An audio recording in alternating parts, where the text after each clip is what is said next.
Marcus had been driving the same route home from his construction job for 3 years, past the same gas station, the same billboard advertising personal injury lawyers, the same pothole the city never seemed to fix. But that Tuesday evening something was different. A silver Mercedes sat tilted on the shoulder, hazard lights blinking like a distress signal. Behind the wheel, a woman in a designer blazer stared at her phone with the particular desperation of someone whose carefully constructed world had just cracked open. Marcus pulled over without thinking, the same instinct that made him check on crying kids at the playground, that made him the father his own daughter deserved. He had no idea this single act of kindness would unravel everything he thought he knew about love, loyalty, and the distance between two different worlds.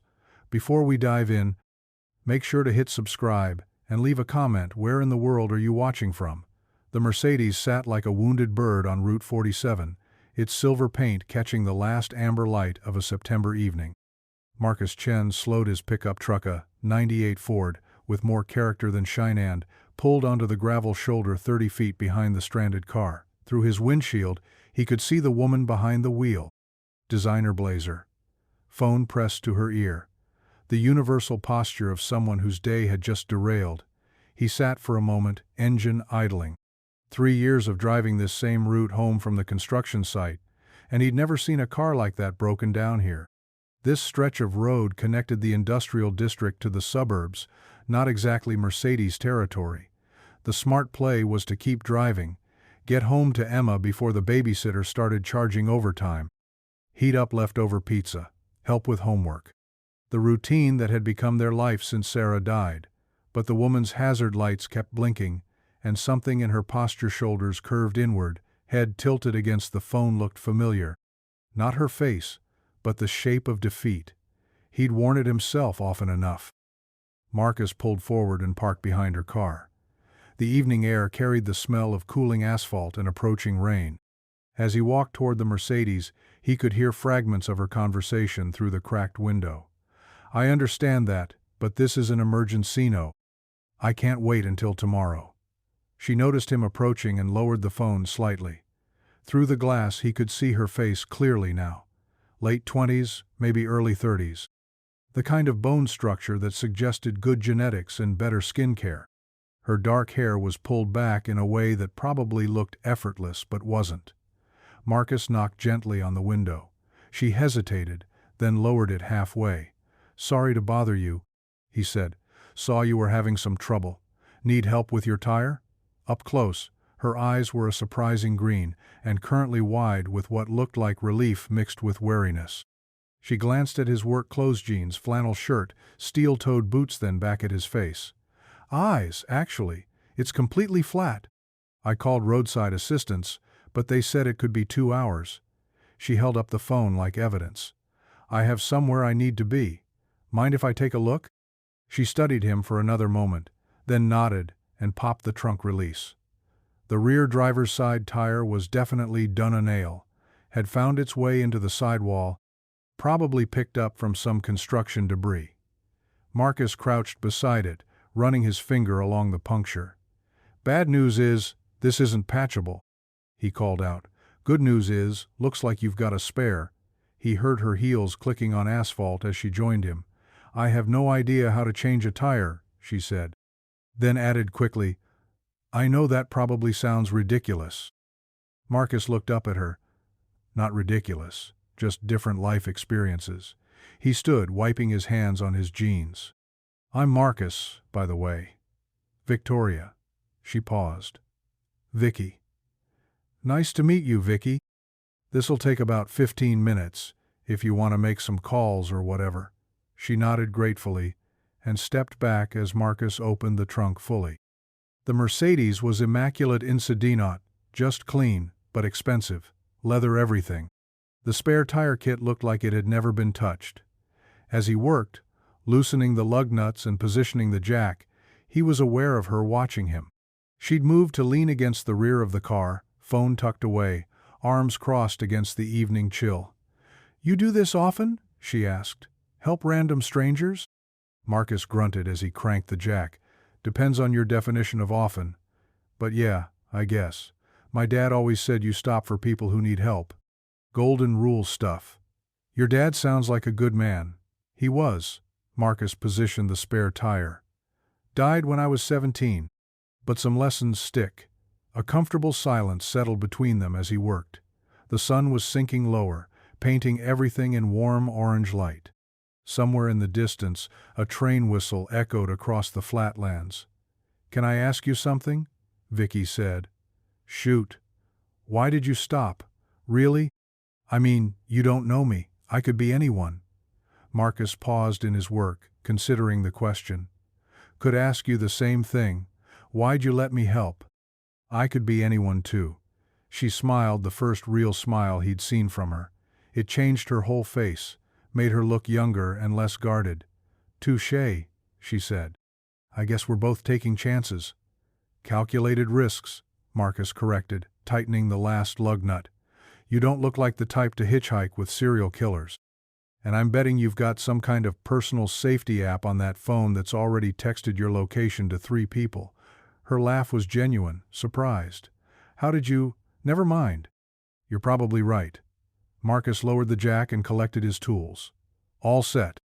You'll want to get this properly repaired. Soon spare tires aren't meant for long distances or high speeds." "How much do I owe you?" The question hung in the air between them. Marcus straightened, wiping his hands on a shop rag from his truck. "Nothing. Just passing it forward." "Come on. Your time is worth something. At least let me—" "Really?" "Nothing." He loaded the flat tire into her trunk and closed it firmly. "But if you want to pay it forward someday, that'd be nice." Vicky stood there for a moment, looking like she wanted to argue but didn't know how. Finally, she reached into her pursy leather thing that probably cost more than Marcus made in a week and pulled out a business card. "In case you ever need anything," she said, holding it out. "I mean it. Anything." Marcus took the card, glanced at it briefly. "Victoria Sterling, Executive Vice President, Sterling Development Group. An address in the financial district downtown." "Thanks," he said, slipping it into his shirt pocket. "But I'm pretty self-sufficient. Everyone needs help sometimes." Something in her tone made him look at her more carefully. There was a story behind that statement, but he didn't know her well enough to ask. Instead, he checked his watch. "I should get going. My daughter's expecting me." "How old?" 8. Emma. "She's probably doing homework right now. Or at least that's what she'll tell me when I get home." "You're a good father." "Trying to be."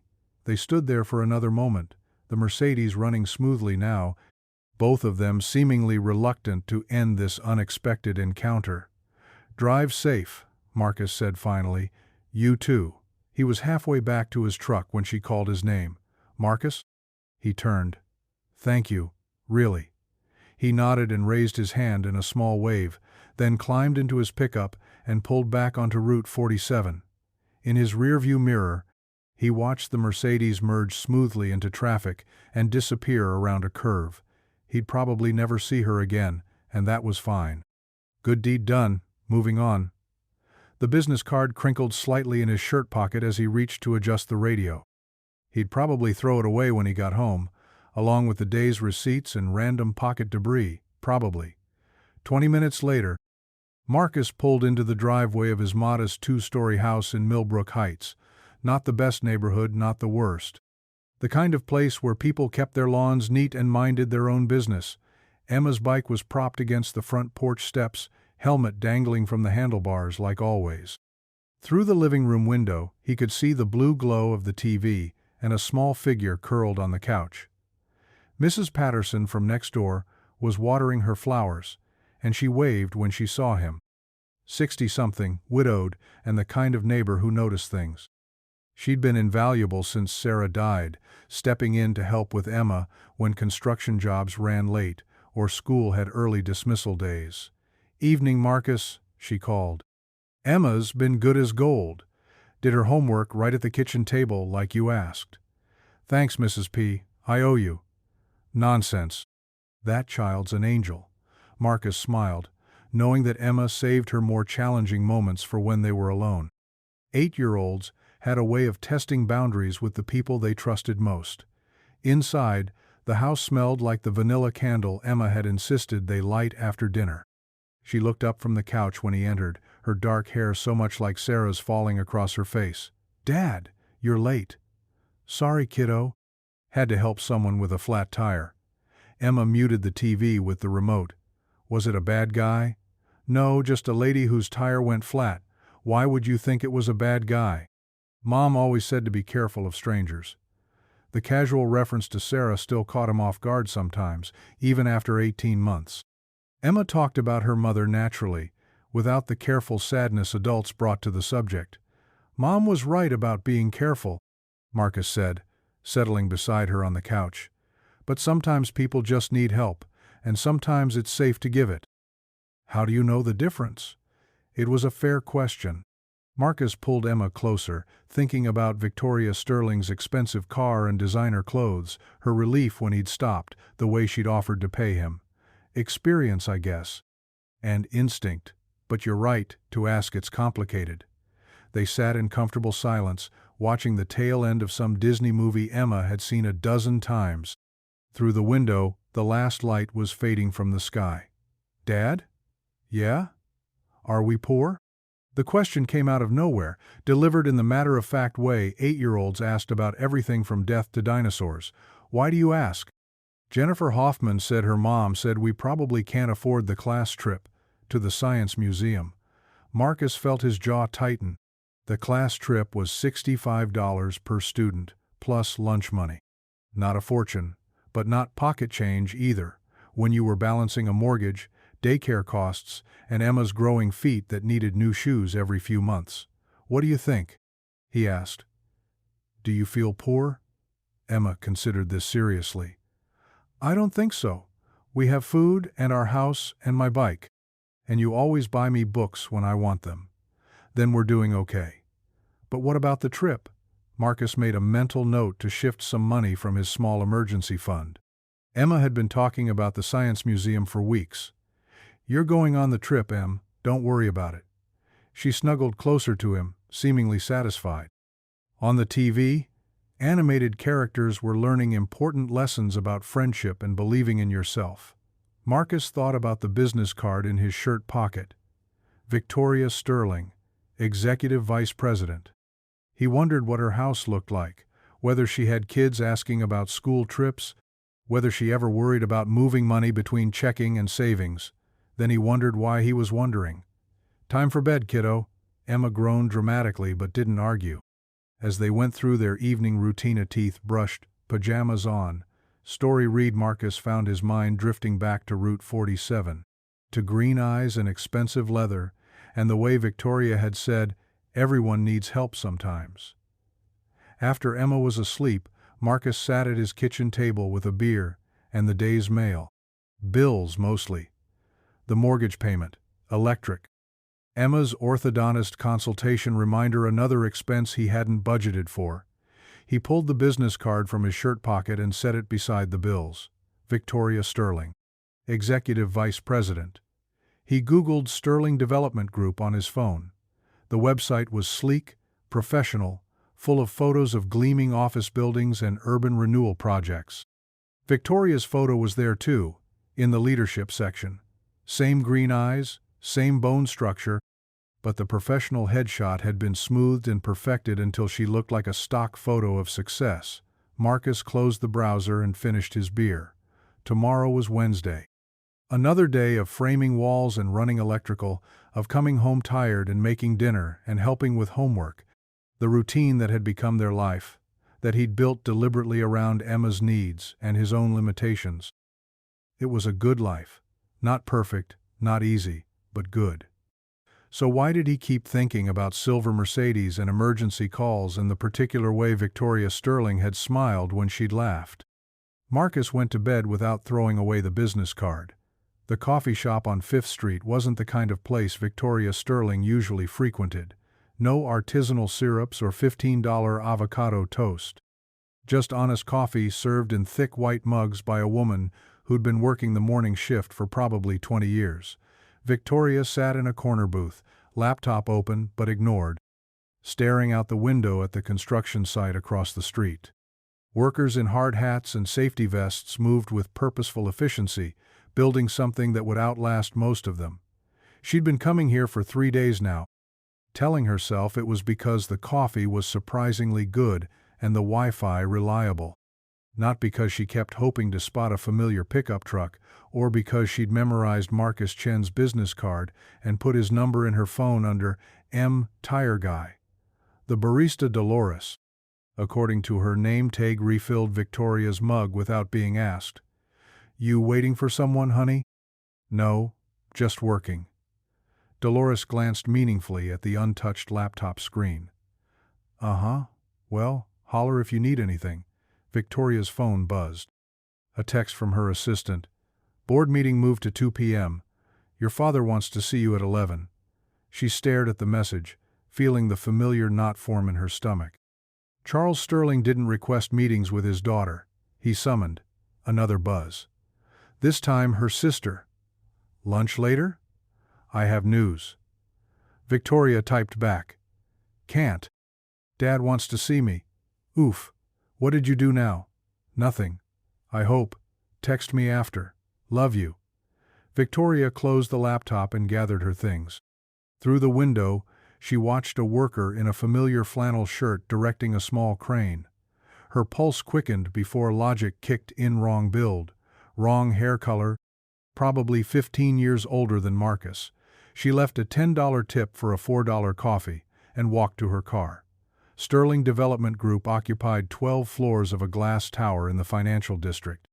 Victoria had grown up in the shadow of buildings like this, had learned to read quarterly reports before she could drive, had absorbed the language of leverage and acquisition through expensive dinners and carefully orchestrated social events. The elevator to the executive floor was mirrored on 3 sides. Victoria checked her reflection automatically, hair in place, makeup perfect, suit that cost more than most people's monthly rent. The armor of success.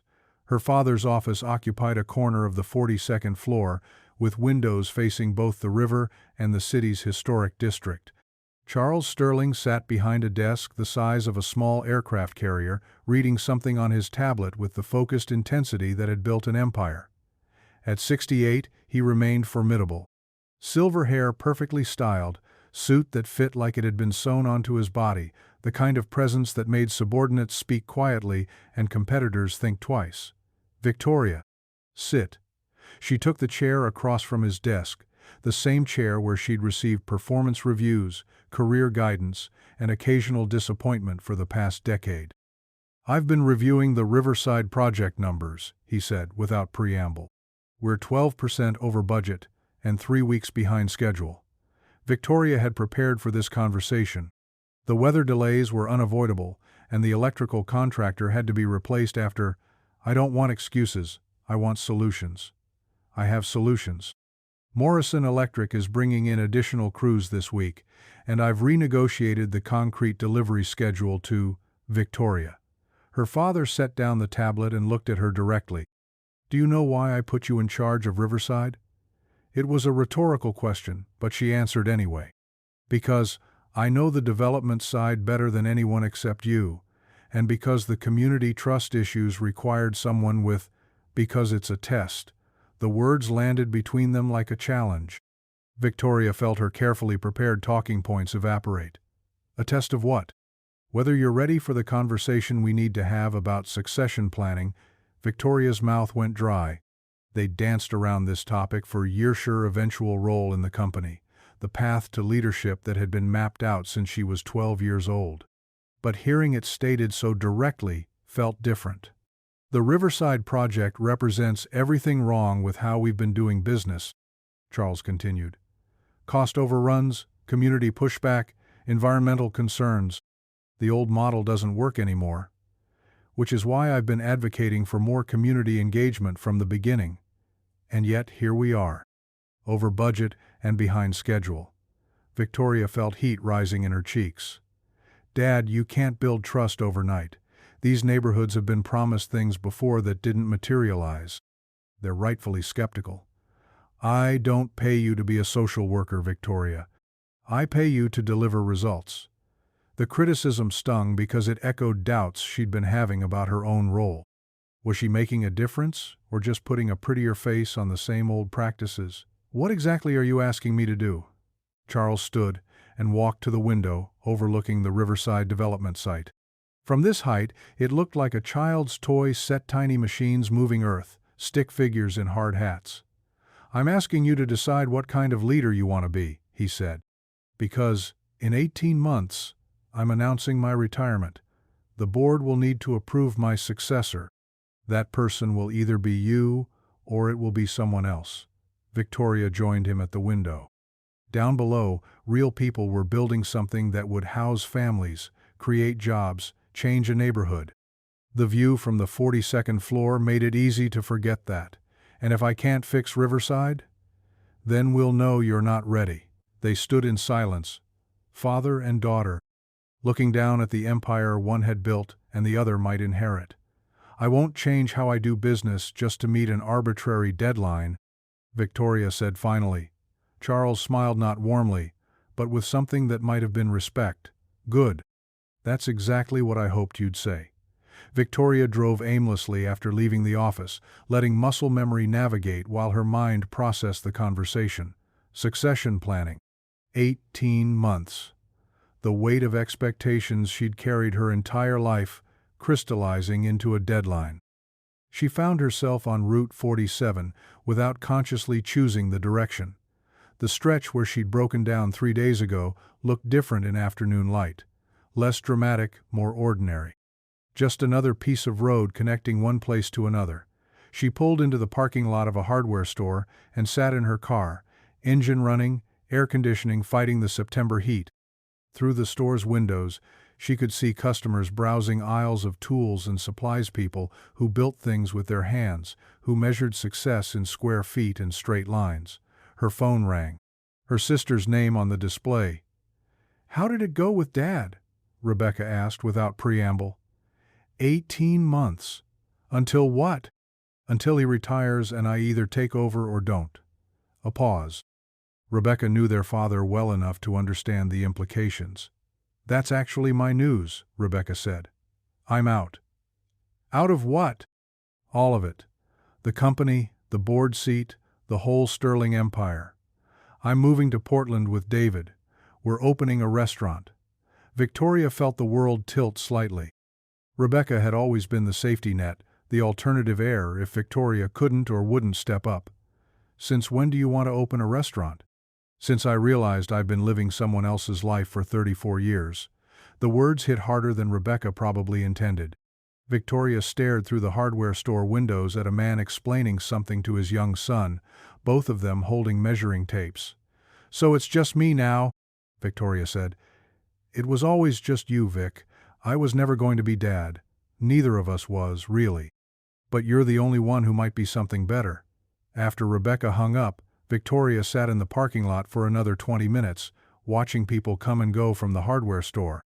A young couple buying paint samples, laughing about color names. An older man loading lumber into a pickup truck that had seen better decades.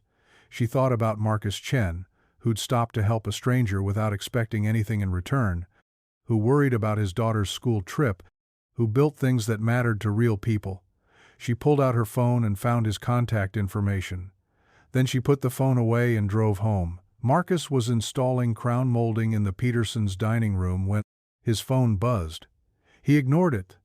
The Petersons were paying good money for quality work, and that meant no distractions.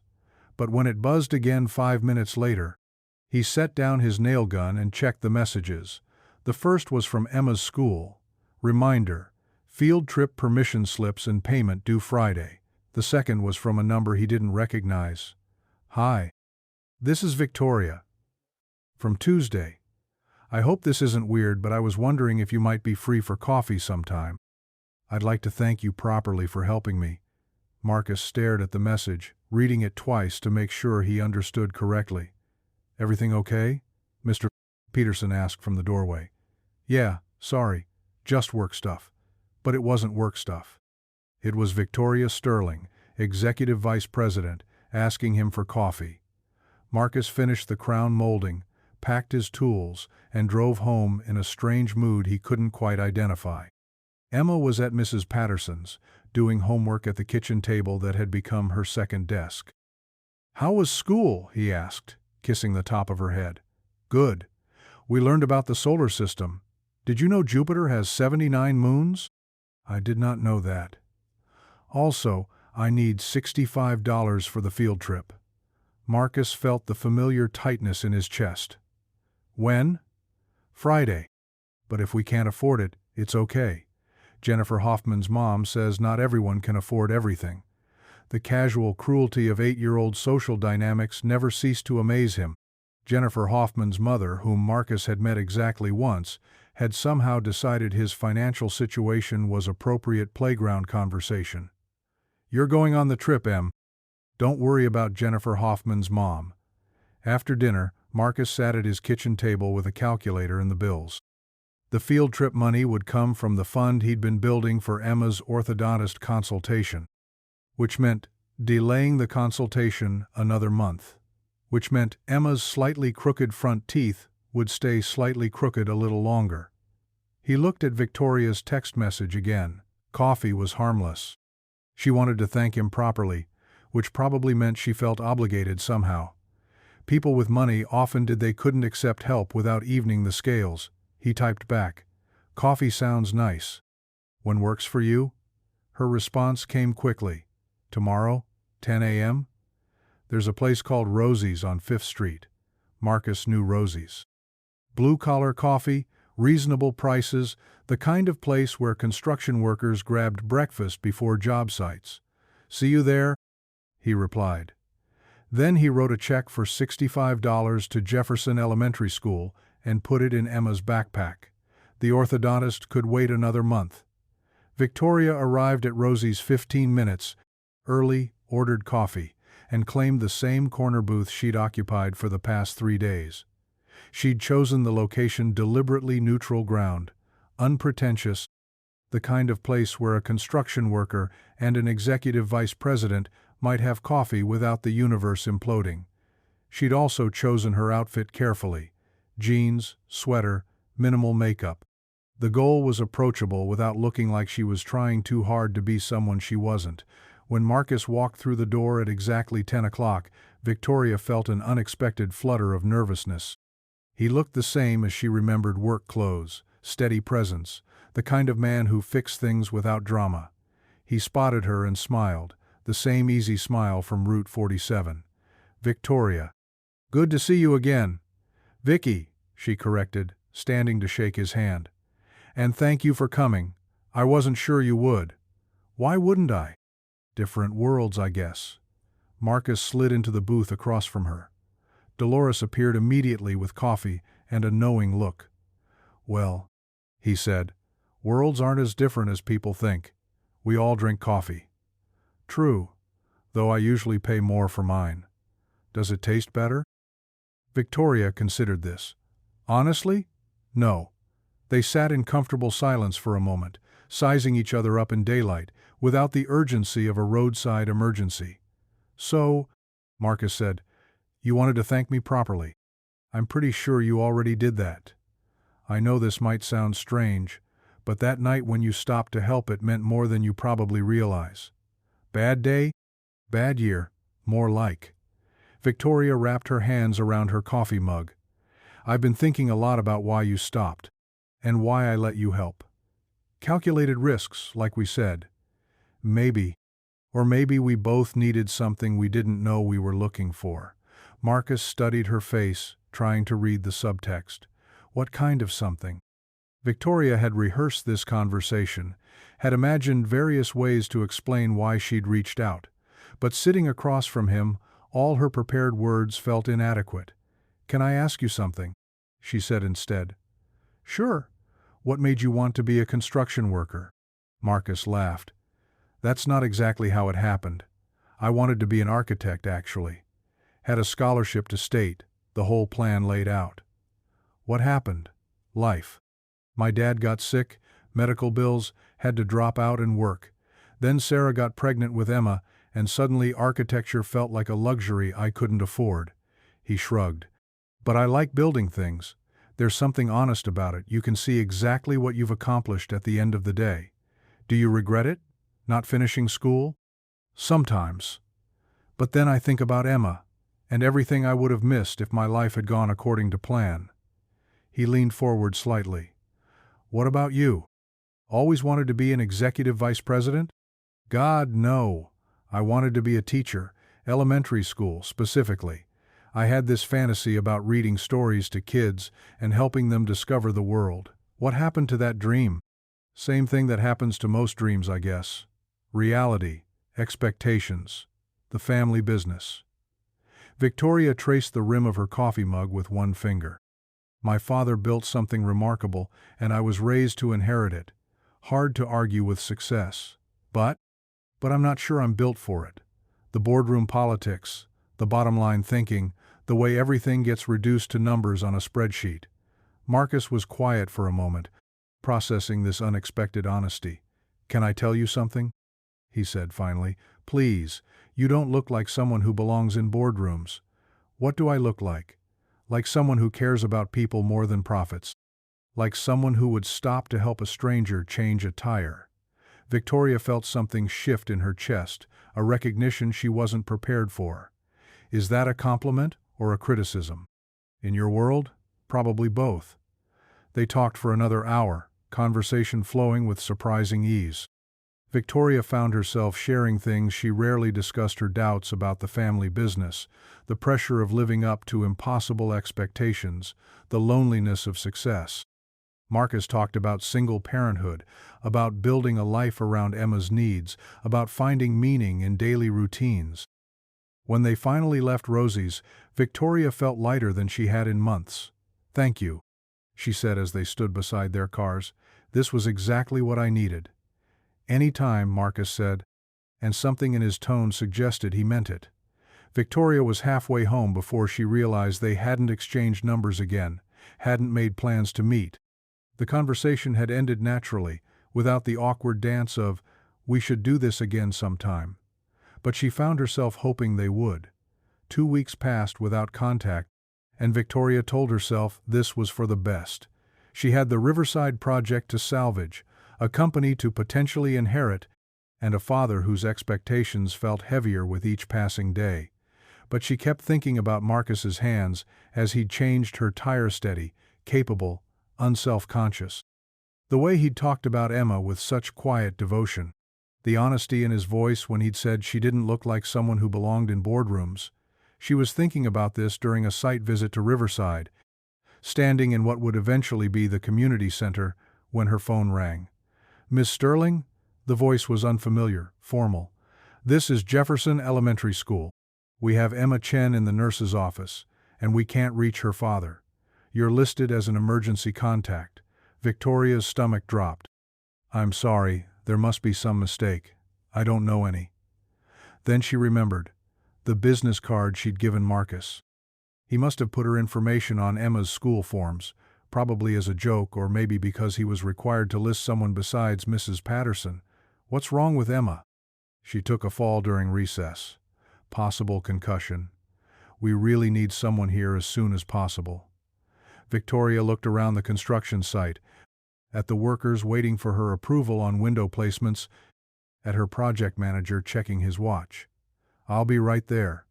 She left her hard hat with the foreman and drove to Jefferson Elementary with her emergency flashers on, breaking at least 3 traffic laws and questioning her sanity.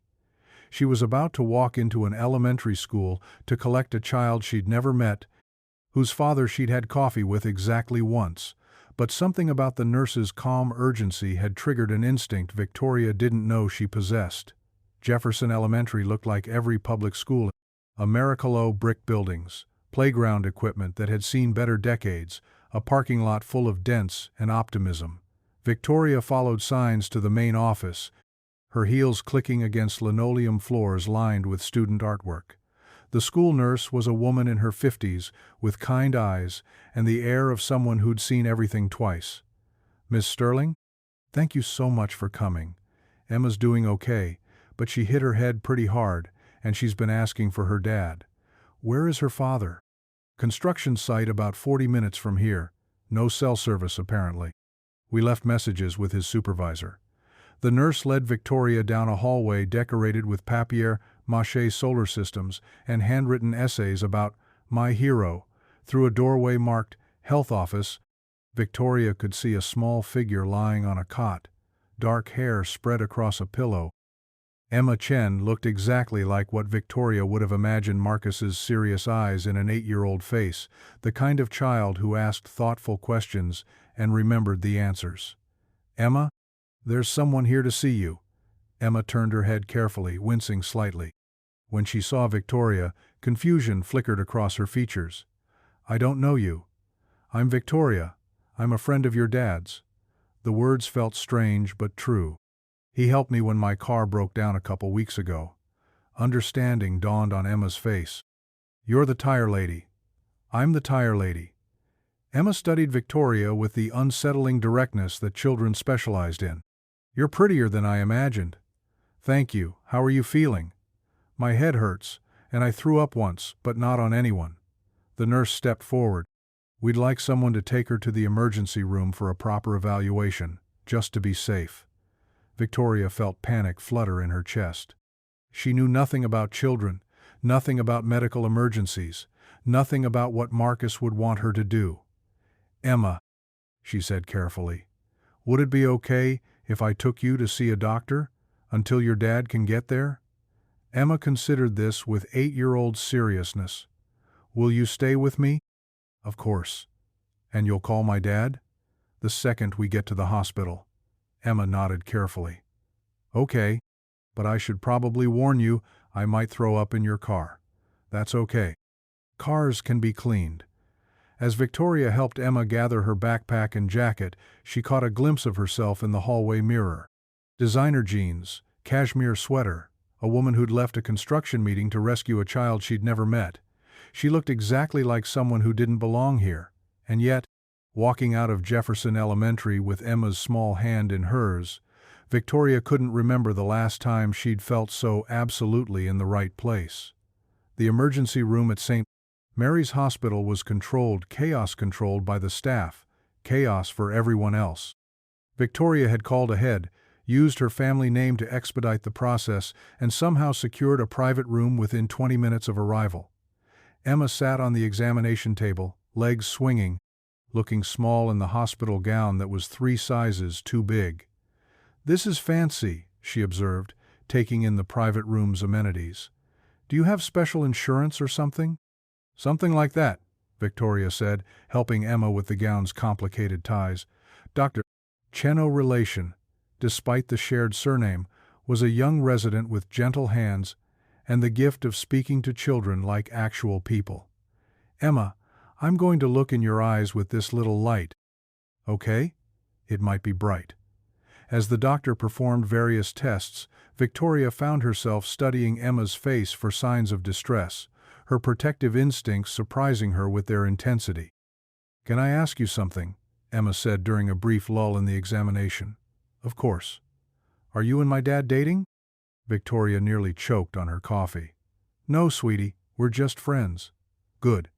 Because he's not ready to date anyone yet." "How do you know that?" "Because he still talks to Mom sometimes. When he thinks I'm sleeping, he tells her about me, about how I'm doing in school and stuff." Emma's voice was matter-of-fact, but Victoria could hear the careful way she chose her words. "I don't think he should stop doing that until he's ready." Victoria felt something crack open in her chest. "That sounds very wise. Mrs. Patterson says I'm an old soul." "I don't know what that means, but it sounds important." Before Victoria could respond, Dr. Chen returned with results. Mild concussion, no signs of serious injury, but someone should watch Emma for the next 24 hours. "Where's her father?" the doctor asked Victoria quietly. "On his way. Construction site, no cell service." "And you are?" Victoria hesitated. What was she exactly? Emergency contact by accident, friend by choice, something else she couldn't name? "Family friend," she said finally. Just then Marcus burst through the door, still in work clothes, eyes wild with worry. "Emma! Dad!" Emma's careful composure finally cracked, and she launched herself into his arms, both of them holding on like the world might end. Victoria stepped back, giving them space, feeling like an intruder in this moment of pure relief and love. "Are you okay? What happened?" "I got here as fast as I could," the supervisor said. "Someone from school called, but I couldn't." Marcus was talking too fast, running his hands through Emma's hair, checking for himself that she was whole and safe. "I fell off the monkey bars," Emma said into his shoulder. "But Victoria came to get me. She has really good insurance." Marcus looked up at Victoria for the first time since entering the room. The gratitude in his eyes was overwhelming. "You came," he said simply. "The school called. You had me listed as an emergency contact. I put your card in my wallet after we had coffee. Emma needed a second contact for her forms. And I." He trailed off, seeming to realize how presumptuous this might seem. "I'm glad you did," Victoria said, and meant it. Dr. Chen returned with discharge papers and instructions for monitoring concussion symptoms. As they prepared to leave, Emma tugged on Victoria's sweater. "Will you come have dinner with us? Dad makes really good grilled cheese." Victoria looked at Marcus, who nodded slightly. "If you're sure it's not too much trouble." "No trouble," Marcus said. "It's the least I can do." Marcus's house looked different in late afternoon, light, warmer, more lived in than Victoria had imagined. Emma's artwork covered the refrigerator, books were stacked on every surface, and there was a general sense of organized chaos that spoke of a life fully inhabited. "This is where I do homework," Emma announced, patting the kitchen table. "And that's Dad's chair, where he pays bills and makes grocery lists and sometimes falls asleep reading." "Emma," Marcus warned gently, but he was smiling. Victoria could see him in this space-checking homework, making lunches, reading bedtime stories. The domesticity of it was both foreign and appealing. "Can I help with dinner?" she asked. "You don't have to." "I'd like to." Marcus hesitated, then nodded toward the refrigerator. "There's soup in there, if you want to heat it up." Emma's not supposed to have much solid food tonight. As Victoria warmed soup and Marcus grilled sandwiches, Emma provided running commentary from her position on the living room couch, where she was supposed to be resting. "Victoria, do you know how to make grilled cheese?" "Not really, no." "Dad, you should teach her. It's an important life skill." "Emma, eat your soup." "I am eating my soup. I'm also having a conversation. Mrs. Patterson says I'm very good at multitasking." Victoria found herself laughing, really laughing for the first time in weeks. "She's always like this," Marcus said quietly, flipping sandwiches. "The accident scared her, but she bounces back fast." "She's remarkable." "Yeah, she is." They ate at the kitchen table, Emma, carefully following the doctor's instructions about small bites, Victoria marveling at the easy rhythm between father and daughter. The way Emma asked about Marcus's day, the way he listened to her elaborate explanation of the playground accident with complete attention. "Dad, can Victoria read me a story tonight?" Victoria probably needs to get home." "Actually," Victoria said, "I'd love to read you a story, if that's okay." Emma's bedroom was a study in 8-year-old priorities books everywhere, a desk covered with half-finished art projects, glow-in-the-dark stars arranged carefully on the ceiling. A framed photo of a woman with Emma's eyes and Marcus's smile sat on the nightstand. "That's my mom," Emma said, following Victoria's gaze. "She died when I was 6, but I remember her really well. She used to read to me every night." Victoria felt the weight of stepping into sacred territory. What was her favorite book to read? Charlotte's Web. She did all the voices. Emma settled under her covers, wincing slightly. "You don't have to do voices if you don't want to." "I might try a few." As Victoria read about Wilbur the pig and his friendship with Charlotte, she became aware of Marcus in the doorway, leaning against the frame, watching. There was something in his expression she couldn't quite read, surprise, maybe, or recognition. Emma fell asleep before the chapter ended, her breathing deep and even. Victoria closed the book quietly and followed Marcus back to the kitchen. "Thank you," he said, For today. For all of it. She's an amazing kid. Yeah, she is. And she likes you, which... Marcus paused, choosing his words carefully. She doesn't warm up to people easily, not since Sarah. They stood in the kitchen, dishes done, the evening settling around them. Victoria knew she should leave, should return to her own world of board meetings and profit margins and the weight of her father's expectations. Instead, she found herself saying, "Can I ask you something personal?" "Sure." "Do you ever feel like you're living someone else's life?" Marcus considered this. "Sometimes. But then I look at Emma, and I think maybe I'm living exactly the life I'm supposed to. Just not the one I planned." He studied Victoria's face. "Do you?" "Every day. I wake up every morning and put on these clothes and go to this office and make these decisions, and sometimes I don't recognize myself in any of it. So why do you keep doing it?" It was the question Victoria had been avoiding for months.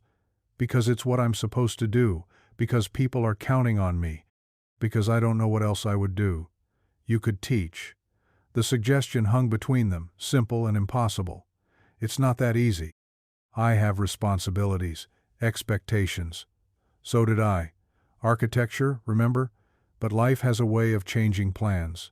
Victoria thought about Emma's small hand in hers, about the way reading Charlotte's Web had felt like coming home to something she'd forgotten she'd lost.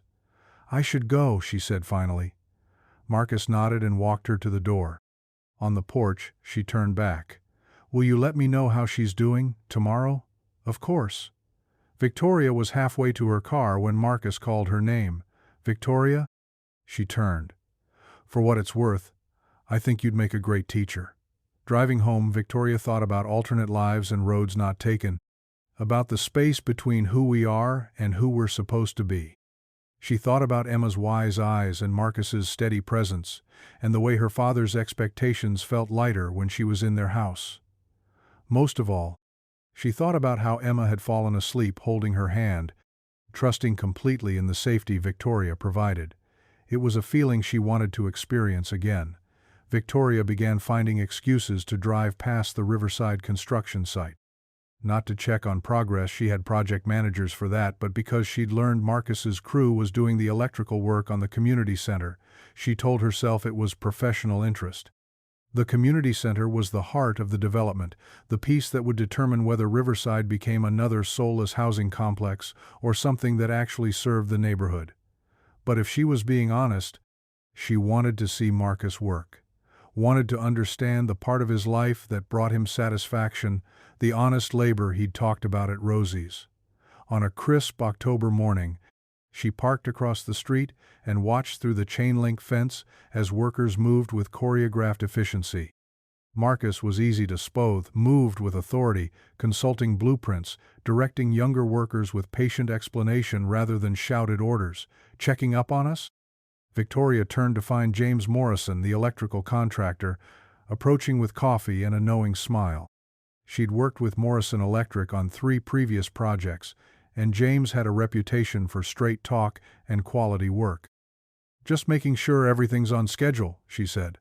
"Uh-huh." James handed her a coffee. "Your boy Marcus is solid. Best crew chief I've had in years." "He's not my..." Victoria started, then stopped. "He's good at his job?" "Better than good. Guys respect him, work hard for him. And he knows his stuff. I'd bet money he's got some formal training somewhere." Victoria thought about Marcus's abandoned architecture degree, about dreams deferred for responsibility. James? Hypothetically, if someone wanted to finish their degree while working full-time, what would that look like? Hypothetically? James grinned. "Night classes, online coursework, lots of coffee. Why? You thinking of going back to school?" "Just curious." They watched in comfortable silence as Marcus explained something to a younger worker, their heads bent over a circuit diagram. The mentoring was natural, unconscious. "He's got a gift for teaching," James observed. "Waste to keep someone like that on a crew forever, even a good crew." Victoria's phone buzzed with a text from Emma. "Dad says you're too busy to come to my school play, but I think you should ask anyway." She smiled despite herself. In the 3 weeks since the hospital, Emma had adopted Victoria with the straightforward acceptance children specialized in. Regular texts, invitations to dinner, frank observations about Victoria's clothes and career choices. Victoria typed back, "What play?" "Charlotte's Web." "I'm playing Charlotte." "Obviously. Obviously. When?" "Friday night. Dad's coming, but he'll probably fall asleep because he works too hard." Victoria looked across the street at Marcus, who was now 30 feet up on a scissor lift, running cable through ceiling mounts. The controlled precision of his movements, the complete focus. "I'll be there," she texted. "Really? Really?" The text exchange bothered Victoria more than it should have. Not Emma's invitation that felt natural now, like breathing, but the implication that Marcus had said she was too busy. Was she too busy? The question followed her through a board meeting about quarterly projections, through a lunch with potential investors, through an afternoon of reviewing contracts.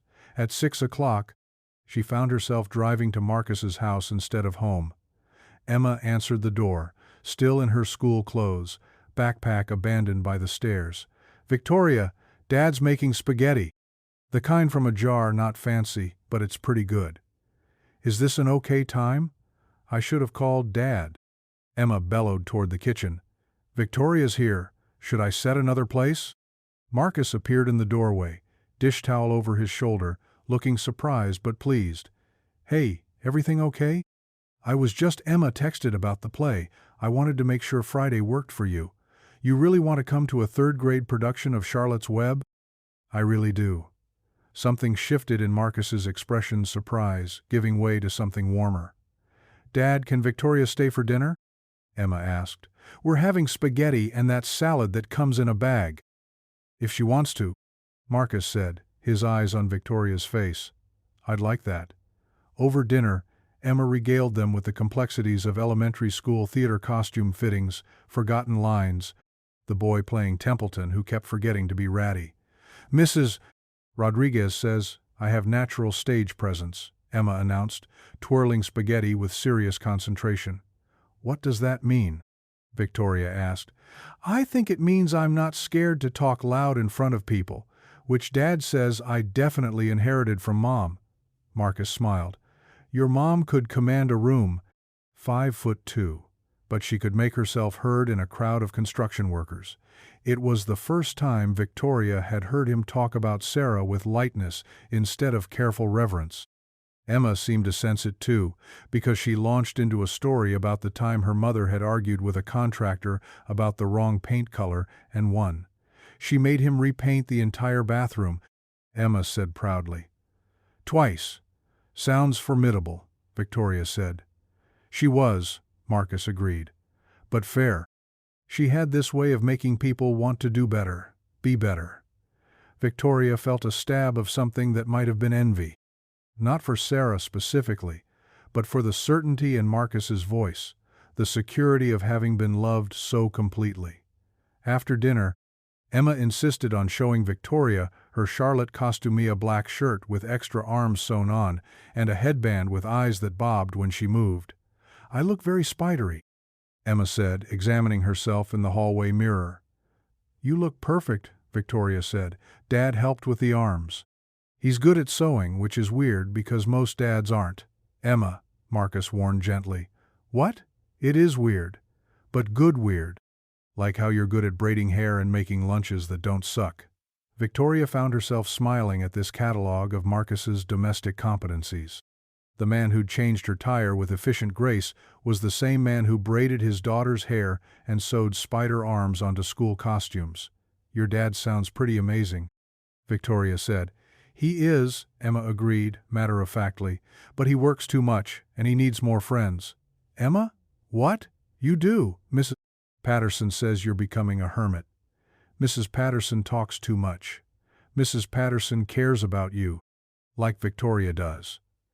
The statement hung in the air, 8-year-old directness cutting through adult complications. "I should go," Victoria said quickly. "Let you guys get ready for school tomorrow." As Marcus walked her to the door, Emma called from upstairs. "Victoria, don't forget Friday, 7 o'clock. Jefferson Elementary cafeteria." "I'll be there," Victoria called back. On the porch, Marcus shook his head. Sorry about that. She's not exactly subtle. I like that about her. She says what she means. Yeah, well, sometimes what she means is a little too honest. Victoria studied his face in the porch light. Do you mind that I'm coming Friday? No, I think it'll mean a lot to her. She's been talking about this play for weeks. Just to her? The question slipped out before Victoria could stop it. Marcus looked at her for a long moment. No, he said quietly. Not just to her. Friday night, Jefferson Elementary's cafeteria had been transformed into a theater with folding chairs and makeshift curtains. Victoria arrived 15 minutes early and found Marcus saving her a seat in the third row. Good spot, she said, settling beside him. Emma's orders. She wants to be able to see us. Around them, parents checked programs and adjusted phone cameras. Victoria recognized the particular energy of family events, equal parts pride and anxiety, everyone hoping their child would remember their lines. Nervous? Victoria asked. Always. Emma's great with an audience, but you never know with kids. The lights dimmed and the story began. Watching Charlotte's Web performed by 8-year-olds was exactly as charming and chaotic as Victoria had expected. Templeton forgot half his lines, Wilbur spoke too quietly, and the boy playing the farmer kept waving at his parents. But Emma was luminous. She inhabited Charlotte, completely wise, patient, ultimately sacrificial. When she delivered Charlotte's final speech about friendship and love, her voice carried across the cafeteria with surprising power. Victoria felt tears prick her eyes, unprepared for the emotional impact of watching this child Marcus's child embody such grace. During intermission, Marcus leaned over. She's incredible. She really is. Sarah would have loved this. She was always the one who came to school things. I'm still figuring out how to be both parents. Victoria looked at him, this man who sewed spider costumes and braided hair and worried about being enough. You're not both parents? She said. You're the parent she needs. When the play ended, Emma took her bow with the rest of the cast, then scanned the audience until she found their faces. Her smile was pure sunshine. Afterward, in the parking lot, Emma bounced between them in her spider costume, high on performance adrenaline. Did you see when Tommy forgot his line and I helped him? Mrs. Rodriguez says that's what good actors do. You were perfect, Victoria said. Better than perfect? Marcus added. Can we get ice cream, please? Cassie Miller's family is going to Dairy Queen. Marcus checked his watch. It's a school night. Please, Dad? Charlotte only dies once. Victoria laughed despite herself. That's quite an argument. Fine, Marcus said. But just this once. And you're eating breakfast tomorrow no matter how tired you are. At Dairy Queen, Emma held court at a picnic table, retelling the play's highlights while working her way through a chocolate sundae. Victoria found herself cataloging moments, the way Emma's eyes lit up when she laughed, the patient way Marcus cleaned chocolate from her costume, the casual intimacy of their routine. Victoria, Emma said suddenly, do you like kids? Emma, Marcus started. What? I'm just asking. Some people don't like kids. Mrs. Patterson says some people aren't cut out for children. I like some kids. Victoria said carefully. I like you. Good, because I like you too, and I think Dad likes you, but he's too scared to say so. Emma, Marcus's voice carried a warning. What? You do like her? I can tell because you smile different when she's around. Victoria felt heat rise in her cheeks. Maybe we should. And you like Dad too. Emma continued, unstoppable. You get this look when you watch him, like you're trying to figure something out. The accuracy of this observation was unsettling. Victoria did watch Marcus, had been watching him since that first night on Route 47. The way he moved through the world with quiet competence, the way he loved his daughter without reservation, the way he'd built a life around what mattered most. Sometimes, Emma said, licking her spoon thoughtfully, I think grown-ups make things too complicated. On the drive home, Victoria followed Marcus's pickup through familiar streets, watching Emma's silhouette in the passenger seat. At a red light, Emma turned and waved through the rear window, spider headband askew. Victoria waved back, feeling something settle in her chest that she couldn't name. When they reached the house, Emma hugged Victoria goodnight with the unself-conscious affection of childhood. "Thank you for coming," she said. "It was better with you there. Thank you for inviting me." After Emma went inside, Marcus walked Victoria to her car. "She's right, you know," he said quietly. "About what?" "About making things complicated. Adults do that." Victoria looked at him in the streetlight, this good man who'd taught her about kindness, who'd shown her what it looked like to build a life around love instead of obligation. "Marcus, I know we're from different worlds. I know this doesn't make sense on paper. But watching you with Emma tonight, seeing how much she cares about you." He paused, searching for words. "Maybe different worlds isn't the problem I thought it was." Victoria felt her careful boundaries dissolving. "What are you saying?" "I'm saying maybe Emma's right. Maybe we don't have to figure everything out before we admit there's something here." The space between them felt charged, full of possibility and risk. "I should probably think about this," Victoria said.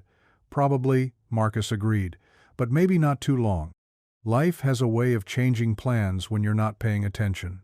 Victoria drove home with Emma's laughter echoing in her head and Marcus's words settling into her heart. Maybe different worlds wasn't the problem. Maybe it was the point. The call came at 6:30 on a Tuesday morning, just as Victoria was reviewing quarterly reports over coffee that had gone cold an hour ago. "We have a problem." Her father's voice carried the particular edge that meant someone was about to have a very bad day. "My office. Now." Victoria arrived at Sterling Development to find her father pacing behind his desk, the Riverside project files scattered across his conference table like evidence at a crime scene. "Sit down." She sat.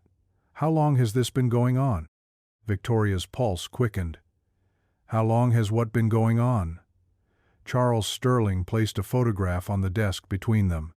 Victoria stared at an image of herself and Marcus leaving Dairy Queen Friday night, Emma between them, all three of them laughing. "Where did you get this?" "That's not important. What's important is that my daughter, the executive vice president of this company, is apparently playing house with a construction worker and his child." The words hit like physical blows. Victoria forced herself to keep breathing, to think past the roar of blood in her ears. "Dad, do you have any idea what this looks like? What people will say when they find out the Sterling heiress is slumming with the help?" "Marcus isn't the help. He's a skilled electrician, a good man. I don't care if he's the second coming of Christ. I care about this family's reputation, this company's reputation, and your future." Charles leaned forward, his voice dropping to the dangerous quiet that board members feared. "You are 18 months away from potentially running a billion-dollar company. You cannot afford this kind of scandal." "What scandal?" "I helped a child who was hurt. I went to a school play."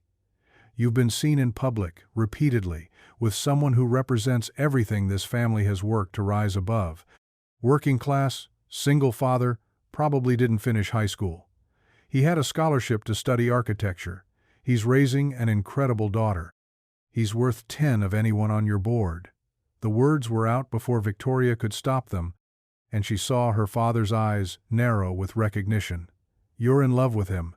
It wasn't a question. Victoria felt the ground shift beneath her, the careful world she'd built threatening to collapse. "I care about him, about them both." "Then you'll end it. Today." "What?" "You'll cut all contact with this man and his child. Immediately. Completely." Victoria stood, feeling something crystallize in her chest, anger maybe, or clarity. No.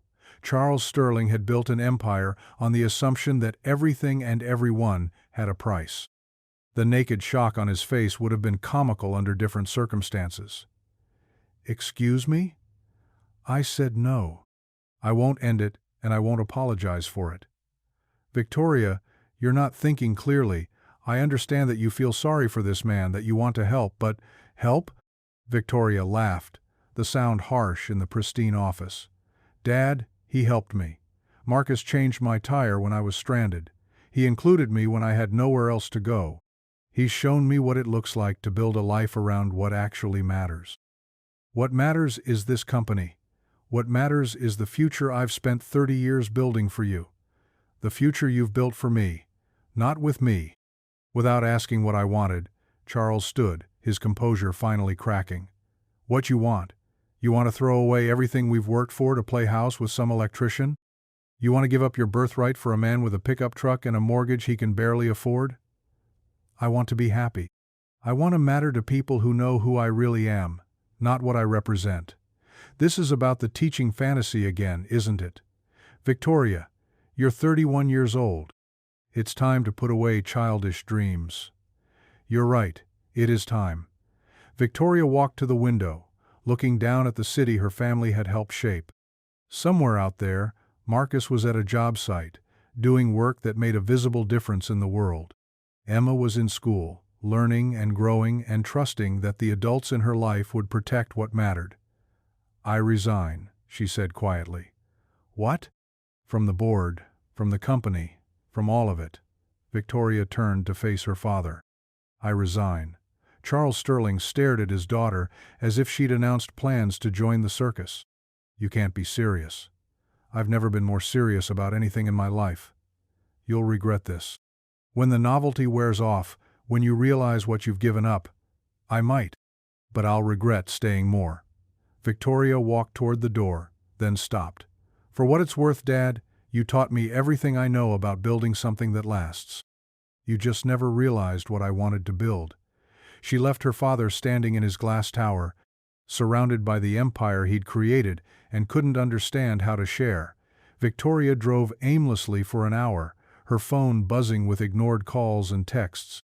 Eventually, she found herself at Rosie's, sitting in the same corner booth where she and Marcus had first really talked. Dolores brought coffee without being asked. "You look like you've had a morning." "You could say that. Want to talk about it?" Victoria looked at this woman who'd been serving coffee and listening to people's problems for 20 years, who probably understood human nature better than most executives understood quarterly reports. "I just quit my job. Good for you or bad for you?" "I'm not sure yet." "What's your gut say?" Victoria considered this. Her gut said she felt lighter than she had in years. Her gut said the world looked different when you stopped trying to fit into someone else's vision of your life. "Good for me." "Terrifying, but good." "Then you'll figure out the rest." Victoria's phone rang, Marcus's name on the display. "Hey," she answered. "Hey. I just wanted to check Emma's got a half day today, early dismissal for teacher meetings. I know you're probably busy, but she asked if you wanted to come to lunch. She's making grilled cheese." Victoria closed her eyes, feeling the weight of the morning settle into something like relief. "I'd love to." "Really? I know it's short notice." "Marcus, there's nowhere else I'd rather be." Emma opened the front door, wearing an apron that was too big for her and flour in her hair. "Victoria." "Perfect timing. I'm making gourmet grilled cheese." "What makes it gourmet?" "I added tomatoes and fancy cheese." Dad bought the expensive kind. Marcus appeared behind Emma, also wearing flour in his beard, on his shirt, apparently everywhere except where it belonged. "Cooking lesson got a little out of hand," he explained. "I can see that." The kitchen looked like a flour bomb had exploded, but the grilled cheese sandwiches were perfect golden brown, cheese melting at exactly the right consistency. "Emma, this is amazing," Victoria said, taking her first bite. "I know, right? Dad says cooking is chemistry, which makes it science, which makes it educational." "Very educational," Victoria agreed. As they ate, Emma chattered about her morning classes, about a book report she had to write, about the hamster in her classroom who kept escaping his cage. Normal, everyday conversation that felt like the most important thing in the world. "Dad," Emma said suddenly, "you should ask Victoria if she wants to go on a date." Marcus nearly choked on his sandwich. "Emma, what?" "Mrs. Patterson says that's what adults do when they like each other. They go on dates." Victoria looked at Marcus, who was turning an interesting shade of red. "Mrs. Patterson seems to have a lot of opinions," she said. "She watches a lot of movies. She says you're supposed to ask someone to dinner, and maybe dancing, but Dad doesn't really dance." I can dance, Marcus protested. No, you can't. Remember the father-daughter dance at school? You stepped on my feet like 6 times. Victoria was laughing now, watching this man who could wire a building fumble through 8-year-old relationship advice. Emma, she said gently, your dad and I are figuring things out. What's to figure out? You like each other, you both like me, I like both of you. It's not complicated. Marcus and Victoria looked at each other across the flour-dusted table, both thinking the same thing. Maybe it really wasn't that complicated. Actually, Victoria said, there's something I need to tell you both. She explained about the morning, about her father's ultimatum, about walking away from Sterling Development. Marcus listened without interruption, his expression growing more serious with each detail. So you quit, he said finally. I quit. Because of us? Because of me. Because I finally figured out what I wanted to build with my life. Emma, who had been following the conversation with 8-year-old intensity, suddenly brightened. Does this mean you can be a teacher now? Victoria felt something settle in her chest, a recognition of truth. Maybe. Would you like that? I think you'd be a great teacher. You read stories really well, and you explain things so they make sense. Marcus reached across the table and took Victoria's hand. Are you sure about this? Once you walk away from your family's company? I'm sure. I've been sure since the night I read Charlotte's Web to Emma. Since I realized that some things matter more than stock options and board meetings. But what will you do? Where will you live? Victoria hadn't thought that far ahead, had acted on instinct and faith rather than careful planning. I have some money saved. I can figure it out. You could stay here, Emma said matter-of-factly. We have an extra bedroom. Dad turned it into an office, but there's just a desk and some boxes. Marcus looked stunned. Emma, what? Victoria needs a place to stay. We have a place. She likes us. We like her. Mrs. Patterson says that's how families work. We haven't. Marcus struggled for words. Why not? Emma asked with devastating simplicity. Victoria looked around the kitchen at the flour everywhere, at Emma's art projects covering the refrigerator, at Marcus still holding her hand like an anchor. Why not? She echoed. 3 months later, Victoria stood in front of Jefferson Elementary's 3rd-grade classroom, reading Charlotte's Web to 28 8-year-olds who hung on every word. She'd finished her teaching certification through an intensive program, had been hired as a substitute, and was covering Mrs. Rodriguez's maternity leave. Emma sat in the front row, beaming with proprietary pride. Miss Sterling raised a hand in the back. Why did Charlotte have to die? Victoria set the book down carefully. This was the question that always came, the one that mattered most. What do you think? She asked. I think it's sad. It is sad. But what else is it? A girl named Sophie raised her hand. It's like she gave Wilbur a gift. She saved him. And what was the gift? Love, Emma said quietly. She loved him enough to save him. Victoria felt tears prick her eyes, the same tears that came every time they reached this part of the story. That's right. Sometimes love means doing hard things to take care of the people we care about. After school, Victoria erased the whiteboard and straightened desks, preparing for tomorrow's lessons. Through the window, she could see Marcus's pickup truck in the parking lot, Emma's bike loaded in the back. They drove home together now, the 3 of them, to the house that had become theirs through a series of small decisions and daily choices. Victoria had moved into the spare room initially, but somewhere between September and Christmas, the boundaries had dissolved into something that felt like family. Marcus was in the kitchen when they arrived, already starting dinner. How was school? He asked, kissing Victoria's cheek in greeting. Good. We finished Charlotte's Web. Did anyone cry? Sophie Miller. And me, a little. You always cry at that part, Emma observed, dropping her backpack by the door. Some stories are worth crying over. After dinner, as Emma worked on homework at the kitchen table, Victoria and Marcus sat on the front porch, watching the sunset paint the sky in shades of gold and pink. Any regrets? Marcus asked quietly. Victoria thought about her father, who still wasn't speaking to her. About the Sterling Development Board, which had promoted someone else to executive vice president. About the life she'd walked away from to build this one. "None," she said. "Not even a little? You gave up a lot." "I gave up everything I thought I wanted, for everything I actually needed." Marcus took her hand, the same gesture that had become natural between them. "Emma asked me something today," he said. "What?" "When we're going to get married."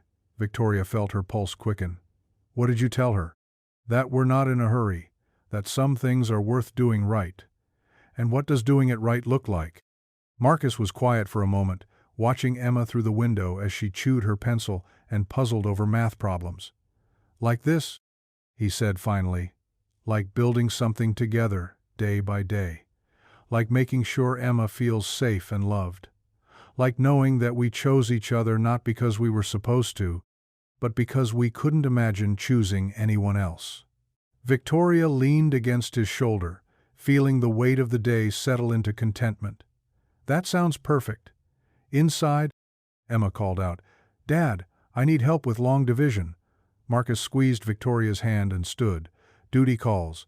"Go," Victoria said. "I'll be right in."